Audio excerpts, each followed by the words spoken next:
Welcome back. I briefly want to talk about forward rates and spot rates, and to understand how this is important in the context of bond pricing. Thus far, we did not think too much about spot rates or forward rates in any further detail. So what we have to have in mind is that this actually might be relevant from a pricing perspective and also later from an impact perspective. Now, spot rates are the rates available right now to borrow or lend money for a certain time period. So in this particular example, for instance, you could consider that right now you would invest a certain amount and you would get for a certain time period, so moving from 0 to 1, an interest rate of Z1, which might be, for instance, like in this example, 5%. Yeah, so that would be your coupon rate. In terms of pricing, what we would actually consider is the following. We would consider our coupon payments at different points in time, and then we would use the discount rate, which are used in an appropriate manner. Yeah, so here, for instance, we would use a discount rate over a 2-year period, and below there it would be a 3-year period. If this is years, let's assume it's years, to simplify the argument. Now, as long as we know it right now, this can be, of course, easily obtained, and these are all spot rates which we can determine at the current market. The other thing to consider is we could, of course, relate to forward rates. Forward rates are quoted today for future periods of investment. So, for instance, you might be able to get a forward rate basically connecting T1 to T2. And this would be then a forward rate which would be quoted right now for a future period in this particular case. So that's the difference between a spot rate and a forward rate. Yeah, let's talk about arbitrage in this context of bond prices. So I'm sure you came across arbitrage as an argument for pricing.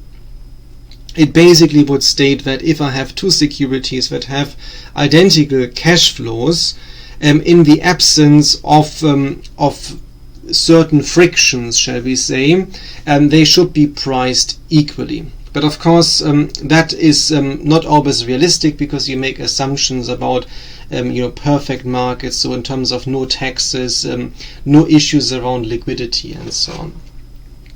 Now, the problem in particular with corporate bonds is liquidity is a major issue, because most bonds have a very low level of liquidity, and also over time liquidity is changing. So that's an important aspect you have to note. So it's very common that once a corporate bond is issued, you have quite significant trading, and over time it really reduces substantially. In particular, once you get close to maturity, trading is very, very sparse.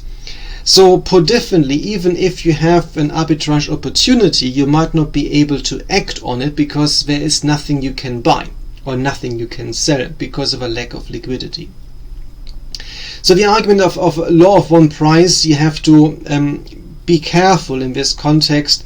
In particular of corporate bonds, it works much better for highly liquid sovereign bonds, but far less for the corporate bond market.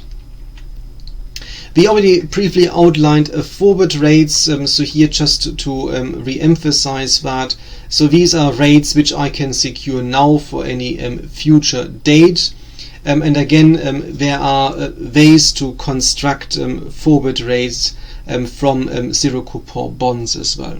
Yeah, and of course you can then apply the logic of arbitrage pricing, again of course with all the restrictions in mind.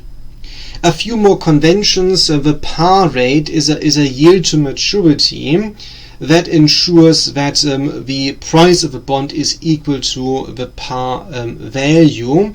This is just a convention that you have to have in mind.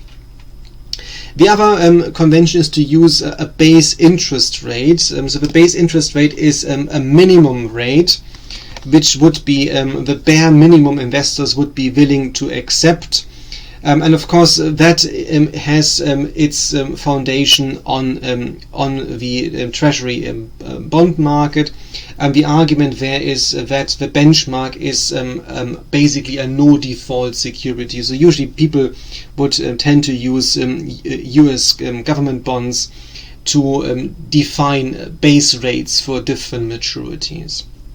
So when we worked in corporate valuation, we, for instance, for long-term liabilities used the yield of a 10-year US government bond as a benchmark for a base rate. And then on top of the base rate, you would add a spread. And this spread should reflect the risk associated to the security, and the biggest part of this risk is the default risk.